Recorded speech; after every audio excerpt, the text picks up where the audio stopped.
Non, la droite, elle n'a pas raflé tous les ouvriers. L'extrême droite, alors. C'est le principe même de l'exploitation, c'est qu'on est soumis. Mais les communistes, pourquoi ils font pas un coup d'État, du coup?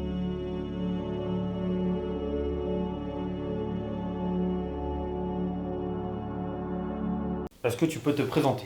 Écoute, oui, je peux me présenter.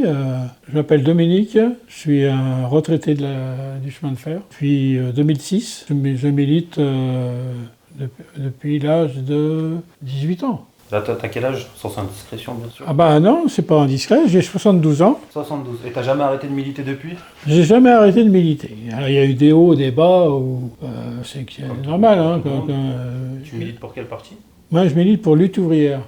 Lutte ouvrière. Lutte ouvrière, qui est une organisation communiste révolutionnaire, dont, pour ceux qui connaissent un peu, dont la porte-parole a été longtemps Arlette Laguiller. D'accord. Hein, pour les gens, c'est quand même. Et maintenant, c'est Nathalie Arthaud qui est la porte-parole. La première question, c'est où en est ton parti politique? Puisque j'ai l'impression que là, la droite a raflé tous les ouvriers. Non, la droite, elle n'a pas raflé tous les ouvriers. L'extrême droite, alors. Alors, c'est vrai qu'au niveau électoral, peut-être, sans doute même. Mais c'est pas pour autant que nous, les idées révolutionnaires, nous, on veut s'implanter dans la classe ouvrière. D'ailleurs, on fait partie de la classe ouvrière. Moi, j'étais cheminot avant d'être en retraite, et j'ai toujours milité dans la classe ouvrière et en direction de la classe ouvrière. Mais pourquoi, à ton avis, votre discours, il touche plus autant les gens qu'avant? Parce qu'avant, le Parti communiste, c'était quand même quelque chose d'extrêmement puissant. Et aujourd'hui, j'ai l'impression que c'est quelques personnes dans le régime politique. C'est vrai que le Parti communiste, à une époque, il y avait des centaines de milliers de militants en France notamment, mais pas seulement. Mais la politique qu'il a menée, la politique notamment par rapport aux idées, il a véhiculé des idées chauvines, nationalistes, ce qui fait que ces idées-là ont été qui sont des idées de droite, voire d'extrême droite, il n'y avait aucune raison que ils ont souvent trahi les ouvriers quand il y a eu des grèves importantes dans l'histoire du mouvement ouvrier. Dernière en date, c'est en mai 68, pas seulement en 1936, etc. Le Parti communiste, de par sa politique, qui a consisté non pas à avoir une politique révolutionnaire, mais qui a consisté à être un parti de gouvernement, à vouloir avoir des ministres, etc., a fait que les ouvriers, à chaque fois, ils étaient trahis, notamment par des gouvernements de gauche, à laquelle le Parti communiste a, lui, participé. Et effectivement, les gens se sont détournés, comme ils se sont détournés de la gauche, les socialistes, etc., ils se sont détournés du Parti communiste. Et la perspective qu'ils ont trouvée, une perspective, c'était l'extrême droite. Mais Jean-Marie Le Pen, qui a été monté d'ailleurs par Mitterrand. Exactement, exactement, c'est une très bonne remarque. Les ouvriers qui ont été trahis par Mitterrand, effectivement, ils sont tournés vers...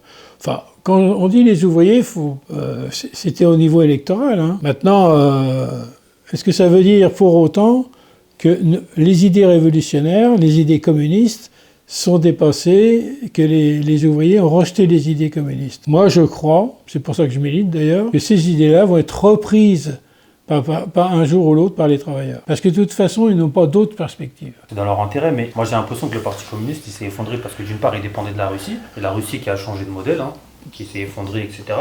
Et d'autre part aussi parce qu'il n'y a plus trop d'ouvriers en France. C'est un pays qui est devenu un pays de service. Toute l'industrie est partie en Chine, en Asie. Alors, là, je suis pas d'accord. Des ouvriers, il y en a des... je sais plus, c'est plusieurs millions quand même en France. Hein. Il y a eu des grandes usines. Alors, c'est vrai qu'il y en a moins qu'à l'époque, ne serait-ce qu'il y a 30, 40, 50 ans. Il y en a moins, mais elle existe toujours, la classe ouvrière. Des grandes usines, il y en a encore. Il y a les usines automobiles. Tu n'as qu'à voir, par exemple, les usines comme Toyota, comme Renault, ex-PSA, Renault, tout ça, c'est des grandes usines. Alors, c'est vrai qu'il y a moins d'ouvriers, mais les ouvriers sont là, parce que si les ouvriers n'étaient pas là, il n'y aurait pas de production. Les bagnoles ne sortiraient pas. Mais est-ce que pour toi, par exemple, un livreur Uber Eats ou Uber, c'est un ouvrier? Oui, il fait partie de la classe ouvrière, bien sûr. D'accord. Donc pour toi, c'est par rapport au salaire, finalement. Non, c'est par rapport au fait que lui-même, il travaille pour un patron. C'est Bon, un employé. oui, oui, un gars qui conduit le taxi Uber, eh ben, il est exploité par le patron qui s'appelle je sais pas comment d'ailleurs, enfin peu importe. Là, ils ont Il fait fait- mieux. Maintenant, ils sont à leur compte, mais ils sont soumis à l'application. C'est-à-dire qu'ils sont ils soumis à sont- une société américaine. C'est le principe même de l'exploitation, c'est qu'on est soumis effectivement à un patron, même si on croit être soi-même auto-entrepreneur, auto-ceci, auto-cela. Le gars, il est exploité, il fait partie de la classe ouvrière. Mais est-ce que le monde, il a pas Comme- changé maintenant? Parce qu'aujourd'hui, quand tu vois Aujourd'hui, on est dans un monde nouveau de droite, où tu as les entrepreneurs américains qui font rêver des millions de personnes. Aujourd'hui, on parle de Startup Nation. Et toi, tu es encore dans un monde, enfin j'ai l'impression que tu es encore dans un monde où tu te dis, il faut combattre cette classe qui domine le peuple. Et c'est noble, hein. Mais aujourd'hui, j'ai l'impression que cette époque est révolue, dans le sens où les gens veulent tous briller. Ils veulent tous devenir patrons, tu vois. Ils veulent tous devenir riches. C'est l'objectif des gens aujourd'hui. Non, comme tu dis, les gens, ils veulent vivre, tout simplement. Ils veulent manger à leur faim, ils veulent avoir des loisirs, tu vois, ils veulent partir en vacances, ils veulent vivre, tout simplement. Et pour vivre, eh ben, ils ont besoin de travailler, ils ont besoin de toucher des salaires décents. C'est ça dont ils rêvent. Pas d'être patron, parce que d'abord, il n'y en a pas tant que ça, déjà, c'est quand même une minorité. Alors maintenant, l'histoire les patrons, ça date pas d'aujourd'hui. Le fait que, par exemple, on dit ouais, ils essaient de faire rêver les gens, ça n'existe plus, etc. Si, c'est toujours pareil. Depuis le début du capitalisme, les patrons, ils exploitent. Des fois, pour mieux exploiter, il y a deux sortes d'exploitation. Il y a l'exploitation, paf, au coup de fouet, quoi, à la schlag. Hein. Travaille, ferme ta gueule, je te donne un peu d'argent parce qu'il faut que tu produises, donc il faut que tu aies un peu de ce qu'on appelle la force de travail. Et puis il y en a qui payent plus parce que, bon... Mais l'exploitation, elle se fait à tous les niveaux. Mais c'est de l'exploitation. Est-ce que pour toi, tu fais une séparation entre le petit patron de PME, qui a un kebab ou une épicerie, et le grand patron du CAC 40, qui est technogestionnaire et qui est placé par le gouvernement? Oui, il n'y a pas photo, quoi. C'est le petit patron, j'appelle même pas ça un patron d'ailleurs, qui a son épicerie, même sa petite entreprise, sa petite menuiserie, son petit truc de réparation des vélos ou n'importe quoi. Lui aussi, d'une manière, il est exploité, celui-là. Il est étranglé par les gros. Il est exploité par les grosses entreprises. Oui, les grosses entreprises. Et puis même l'État, avec les taxes, les machins, les bidules. Combien d'entreprises, des petites entreprises comme ça, où il y a un patron, puis il y a 5, 10 ouvriers, ces entreprises naissent, et puis la périclite, parce que il y a les requins, les gros patrons du CAC, pas seulement du CAC 40, mais les gros patrons en général, eux, ils bouffent tout le monde. Donc, oui, il y a une différence. On ne met pas dans le même sac. Quand moi je dis qu'il faut combattre les patrons, c'est le grand patronat. En fait, toi, tu parles de classe bourgeoise, en vérité. C'est exactement ça. C'est la bourgeoisie, c'est les actionnaires, c'est eux que je combats. Et c'est à eux que je veux prendre le pouvoir. Mais aujourd'hui, cette grande bourgeoisie, elle a gagné, puisque tout le monde vote pour Zemmour, enfin tous les ouvriers ils votent pour Zemmour et Marine Le Pen, et eux, ils n'emploient pas ces termes-là. Eux, ils parlent des immigrés, ils parlent de l'invasion, de stopper l'immigration, mais ils ne parlent pas de classe. Aujourd'hui, aucun politique, peut-être Mélenchon à la rigueur, et encore, je ne suis pas sûr, mais ils n'utilisent pas ces mots-là. Eh bien justement, c'est un tort. Nous, on les utilise. Nous, on utilise toujours les mots qui doivent convenir. Un ouvrier, les travailleurs, la classe ouvrière. De l'autre côté, les bourgeois, les patrons, le grand patronat. les actionnaires, on appelle ça les classes sociales. Les classes sociales, elles sont incompatibles. C'est-à-dire, la classe ouvrière ne peut pas s'accorder avec la classe bourgeoise. Nous, quand je dis nous, c'est nous les communistes révolutionnaires, on est pour que les travailleurs, ils prennent le pouvoir. Qu'est-ce qui fait la force de la bourgeoisie? C'est qu'elle est propriétaire de ce qu'on appelle les moyens de production. Mais qui c'est qui produit? Ce sont les travailleurs. Dans une usine automobile, parce qu'il y a des usines automobiles, il y a des boulots qui se font à la chaîne, comme au début du siècle dernier, au début du siècle dernier. Si les travailleurs, ils décident de pas travailler, de ce qu'on appelle de poser les outils, de poser le sac, eh ben il n'y a rien qui sort de l'usine. Tu vois, c'est ça la force des travailleurs, elle est là. Mais je vais défendre les patrons du coup, je vais enfiler ma cape de patron même si je ne le suis pas. Mais les patrons ils vont te dire oui mais nous on a le leadership, nous on prend les risques, j'ai pris des risques pour cette entreprise. Je bosse 2 fois plus, patron de Renault, il n'y en a qu'un. Tu peux pas mettre les ouvriers, il y en a 100 000. Si demain l'ouvrier il s'en va, d'accord. Mais un patron de Renault qui donne une direction à l'entreprise, qui est au courant de l'innovation, qui est capable de se réinventer, de se sacrifier pour l'entreprise, ben lui, quelque part, il va se dire, moi, j'ai la légitimité de gagner 400 fois plus qu'un ouvrier parce que je suis un cerveau. Tu vois. Et aujourd'hui, tu as des grands entrepreneurs qui disent ça. Par exemple, Elon Musk, il va te dire, oui, mais je me suis sacrifié toute ma vie, j'ai fait des efforts, j'ai réinvesti, j'étais prêt à tout perdre. J'avais cette idée sur le papier, j'ai investi de l'argent et ça a marché. Et aujourd'hui, les gens, ils travaillent pour construire mon rêve. Et en plus, ils ne les forcent pas à travailler pour lui. C'est eux qui viennent quelque part. Ben, je pense que... c'est eux qui viennent, oui, parce que si on n'a pas de boulot, on n'a pas de pain. Ça, c'est vrai. On n'a pas de pain, on ne mange pas. Puis si on ne mange pas, ben on crève. Donc si les gens vont au travail, c'est pas pour faire par idéal, par rêve, etc. C'est par nécessité.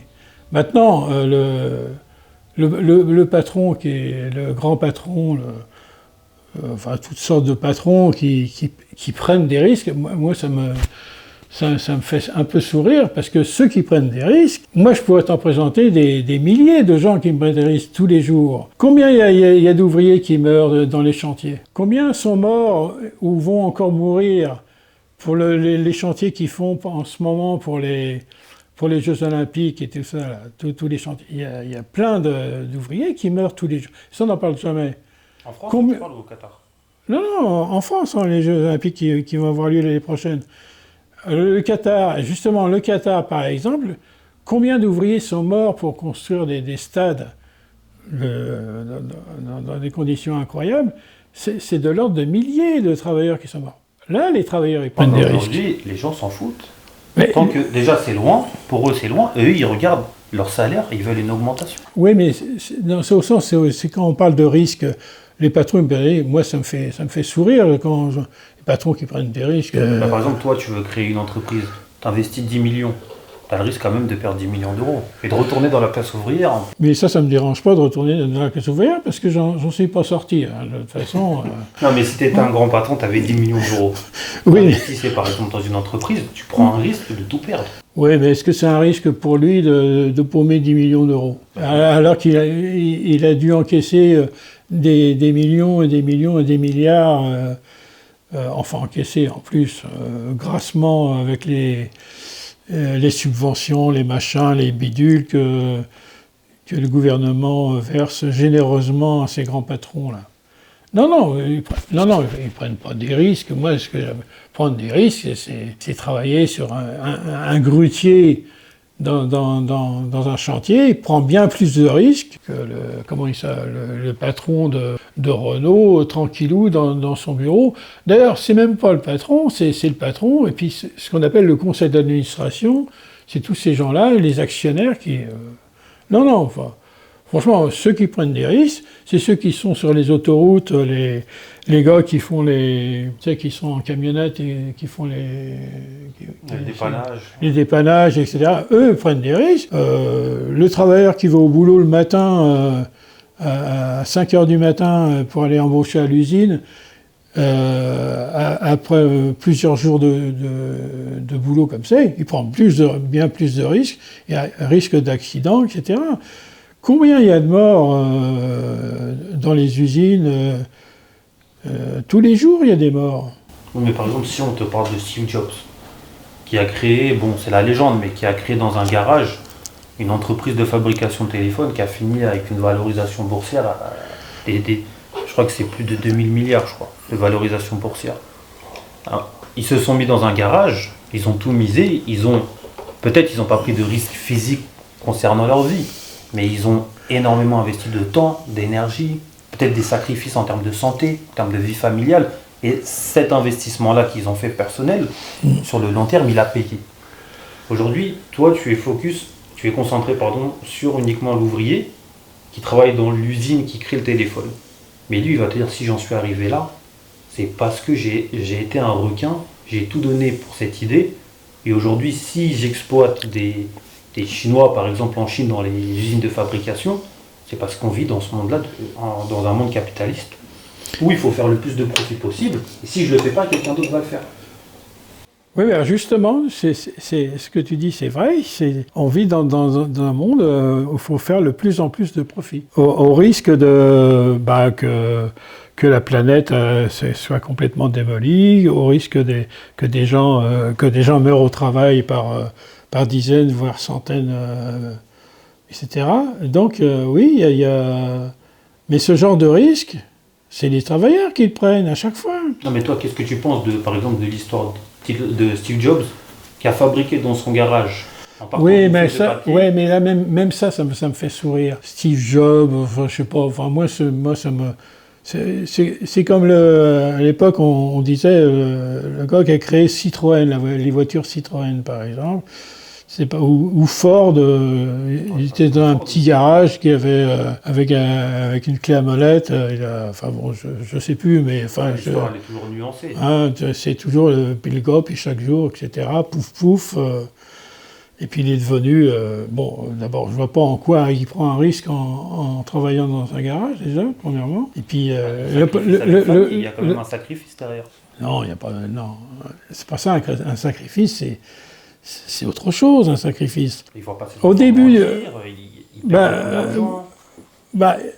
il faut... L'histoire du mouvement ouvrier, par exemple, il démarre Germinal de Zola, par exemple. Émile Zola, il a écrit un bouquin qui s'appelle Germinal, sur les mineurs, sur les premières grèves du mouvement ouvrier en France. Les mineurs, les mômes, ils faisaient travailler des mômes dans les mines. Dans les mines. À l'âge, je crois que c'était 6 ans, enfin c'était très, très tôt, quoi. Enfin vraiment, ces mômes-là, avec leur père, avec leur sœur, etc., ils allaient à la mine pour extraire du charbon, pour que là-haut, les actionnaires qui étaient propriétaires de ces mines, ils s'empiffrent. Puis eux, ils mouraient des coups de grisou. Quand c'était pas des coups de grisou, c'est-à-dire l'explosion dans les artères de la mine, ça faisait des centaines de morts. Hein. Et il y a eu l'histoire du mouvement ouvrier, elle en est pleine de ces histoires-là. Et voilà, donc, non, quand on parle de risque, il est là le risque. Eux, ils ont tout fait. Si les autres, ils se sont engraissés, mais vraiment, ils ont fait des profits, c'est parce que les ouvriers, ils ont été exploités à mort, au sens propre du terme, d'ailleurs. Donc pour vous, dans votre parti, tout est une question d'exploitation. Mais oui. Pourquoi votre discours, il ne touche pas autant que ça, puisque en France, on a quand même, si on suit ta logique, il y a une grande partie d'exploités et très peu d'exploitants. Mais du coup, les exploités votent pour leurs exploitants, j'ai l'impression. Ils ne votent pas pour vous. C'est ça la question. C'est vrai, non mais c'est... Alors, pourquoi, je ne sais pas. Mais il ne faut pas réduire les choses au vote. Parce que bon, tant que les gens y votent, c'est-à-dire qu'ils se font des illusions. Ils pensent que les choses vont changer s'ils votent bien, et s'il y a un bon candidat qui a fait des promesses, que votez pour moi, vous verrez, ça va changer, ça sera formidable. Bon, là, effectivement, tant qu'on en sera là, nous, on est pour que les travailleurs, donc les travailleurs, ce qui compose la classe ouvrière, hein, c'est-à-dire le gars qui est à l'usine, le gars qui est sur un chantier, le gars qui conduit un Uber, la caissière d'un supermarché, c'est toi, la classe ouvrière, c'est tout ça. Hein. Ben, qu'on prenne le pouvoir. On dit maintenant, c'est nous qui avons le pouvoir. C'est nous qui allons décider. Ce jour-là, là, ça ne sera plus une question de vote. Quand ça a leurs propres intérêts, je peux te dire que les gens, quand ça sera pour eux, ça sera autre chose. Maintenant, tant qu'ils voteront pour un gars, un gars de gauche, par exemple, un Mitterrand, un Mélenchon ou n'importe quoi, et qui se feront des illusions sur ces gens-là, on en sera toujours là. Donc toi, tu veux passer d'une démocratie traditionnelle qu'on a aujourd'hui, une démocratie parlementaire, à une autre démocratie. Démocratie ouvrière. Démocratie ouvrière, c'est-à-dire où chaque ouvrier pourrait voter la loi. Je crois que c'était pour le RIC. Oui, ça c'est autre chose. C'est pareil, c'est un vote. Le RIC, c'est un vote. Donc c'est un peu la même chose que tu proposes, toi. Non, moi c'est qu'on prenne le pouvoir. C'est pas. Quand je dis on, c'est la classe ouvrière. Est-ce qu'il y aura un président du coup dans ton système? Mais pour moi, besoin de président. On voit un président. À quoi il sert le président? Franchement, à quoi? Le président, c'est à quoi il sert Macron? L'image de la France. Macron, je sais pas. Mais... Moi, l'image de la France. Moi, je veux bien qu'on parle d'image de la France, mais c'est celle que je donnerais, c'est celle des mineurs de Fourmi, dans le Nord. Ça serait celle des ouvriers de Toyota. Ça serait celle des chantiers navals de Saint-Nazaire.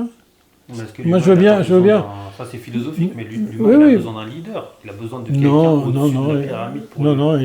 Ça s'est toujours fait tout au long de l'humanité. Non, pas du tout. Bien sûr, il faut un leader. Il faut. Une personnalité. Il y a des qui incarnent, notamment c'est le cas de Lénine d'ailleurs, qui incarne. On refasse une vidéo sur Lénine. On fasse ce mini débat qu'on a juste après la vidéo. Ouais, pas de problème. Oui, mais leader, c'est quelqu'un qui représente un peu ce que disent, ce que souhaitent les gens, ce que veulent les gens. C'est ce que prétend Mélenchon, par exemple. Oui, mais Mélenchon. Sauf que oui, enfin de gauche. Mélenchon, c'est vraiment lui, il veut pas. Lui, c'est pas un révolutionnaire, Mélenchon. Contrairement à ce qu'on entend dire, que c'est un affreux, il va mettre le chaos, alors qu'il est pas, non seulement il n'est pas communiste, pourtant il est trop léger. Mais lui, il est plus que léger même. Mais même, il suffit de l'écouter lui. Lui, il dit pas qu'il est communiste. Lui. Il le dit pas. Faut quand même pas oublier juste une parenthèse sur Mélenchon. C'est quand même qu'il était 30 ans au Parti Socialiste, qu'elle a été je ne sais combien d'années, de décennies sénateur. Il n'a jamais travaillé de sa vie, ce mec. Donc c'est pas parce qu'on hurle devant un micro et qu'on parle le bruit, la fureur, et puis qu'on dit la République c'est moi en hurlant, c'est pas ça qui fait que... Ça, on appelle ça de l'esbrouf. Alors, l'esbrouf, on pourrait être tenté de trouver ça formidable, mais moi, ça ne m'impressionne pas, l'esbrouf. Justement, je me méfie de ce genre de personnage, et puis il n'est pas pour la révolution. Chaque fois qu'il parle de révolution, il dit « révolution citoyenne », c'est-à-dire, il faut bien voter. Si tu votes bien, d'ailleurs, Mitterrand disait la même chose. Mais les communistes, pourquoi ils font pas un coup d'État du coup Les communistes, c'est pareil, ils sont tous sauf communistes. C'est ça le problème. Là, ils jouent le jeu, clairement, des élections, ils essayent de... Oui, tout à fait. Mélenchon, la puissance qu'il a, c'est qu'il est très bon communicant. Là, communiste, il y avait Georges Marchais qui était comme ça. Oui. Et aujourd'hui, vous n'avez plus personne. Puis même les médias sont contre vous, quelque part, parce que les médias sont... les médias, les médias, pire que contre nous, nous ignorent complètement. Mais les médias sont... Alors là, s'il y a bien... médias c'est Bolloré, c'est comment il s'appelle, enfin tout un tas de gros capitalistes qui sont propriétaires des médias et puis Bolloré, Drahi, par exemple. voilà, c'est ça. Donc et puis ce qu'on appelle les journalistes, Ils sont des agents politiques. Voilà, donc c'est pas ta ligne à toi du tout. Hein. Mais on compte pas sur les médias. Nous, notre média, il est dans la rue, il est dans les grèves. C'est là, il est là, notre média. Bah tiens, on peut parler des grèves aussi. Moi, j'ai l'impression que les grèves, ça ne sert à rien. Faux. La majorité des gens qui ont fait des grèves récemment, on l'a vu avec les gilets jaunes, on l'a vu avec plein de choses. La seule chose qu'ils ont perdu, c'est de l'argent et du temps. C'est vrai, ils ont perdu de l'argent. Moi, dans toute ma carrière de cheminot, et pas seulement, parce qu'avant d'être cheminot, je travaillais dans les assurances, j'ai fait un nombre innombrable de grèves.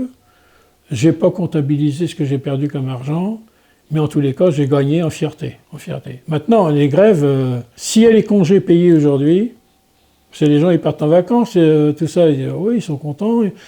Ils mettent les trucs dans la caravane. Qui c'est qui a obtenu les congés payés? C'est les grévistes en 1936. Ah, mais j'ai l'impression que Tout ce qui a été obtenu, c'était obtenu parce qu'il y a eu des bagarres, des luttes très importantes. C'est vrai qu'il n'y a pas eu beaucoup de grèves victorieuses. Mais n'empêche que... Mais récemment, j'ai l'impression que... moi j'ai 30 ans, mais j'ai l'impression qu'il n'y en a eu aucune récemment. Mariage pour tous, quand ils ont fait la grève, c'est passé quand même. La retraite, c'est passé quand même. L'essence, ça n'a jamais été aussi haut. C'est vrai. Le pouvoir d'achat, c'est vrai. Quand même. En fait, il n'y a aucune grève. Et c'était Che Guevara. Moi, il y avait une citation de Che Guevara. On lui avait demandé d'aller faire la grève, manifester dans la rue. Il a dit « J'irai seulement si vous me donnez un pistolet ». Moi, je sais que c'est pas un modèle, mais tu vois, lui, il avait au moins cette vision de dire que les grèves, manifester, faire des grèves, ça ne servait à rien. Bah c'est là où je suis pas d'accord avec Che Guevara. Je sais pas s'il a dit ça d'ailleurs, mais peu importe. Mais il faut pas dire que les grèves ça sert à rien. Bien sûr que ça sert. Maintenant sur les retraites, il y a eu des grèves, pas tant que ça on va dire. Il y a eu des manifs, oui c'est vrai, mais des manifs espacées les unes des autres.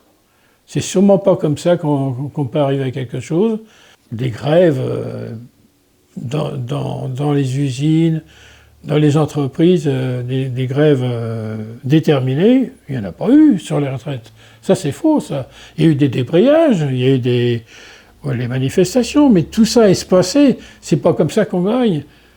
Les gilets jaunes, là, ils sont descendus dans la rue le samedi, hein, et puis tout ça est espacé, mais dans les boîtes, il y avait pas, à ce moment-là, la classe ouvrière, elle n'était pas derrière les gilets jaunes. Elle avait de la sympathie, elle regardait avec sympathie, ça c'est sûr, les gilets jaunes, mais elle n'a pas profité de ce moment pour se mettre en grève, parce que là, je peux vous dire que s'il y avait eu, si la classe ouvrière était entrée en bagarre avec les gilets jaunes, ça changeait du tout au tout. Hein, ah oui. Dire que les gilets jaunes n'ont pas marché parce que les gens qui bossaient allaient bosser la semaine. Et ils allaient manifester. Exactement. D'accord. Donc, et à partir du moment. Eh oui, parce que quand je reviens à ce que je disais au début, quand les ouvriers ils cessent le boulot, la production ne sort plus.